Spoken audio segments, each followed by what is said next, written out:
In the eastern part of Belgium there is a city called Ghent. Ghent is in the province of East Flanders, a region with Dutch as the official language.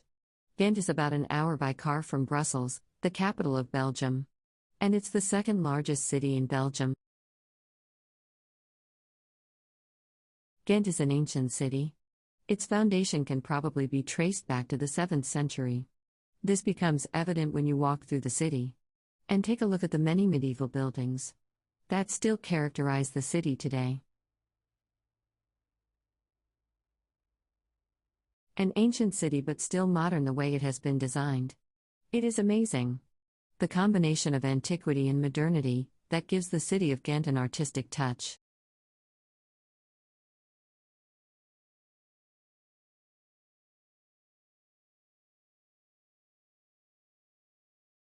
In Ghent there are many canals. Part of the tourist attractions is to cruise through the canals in a small boat.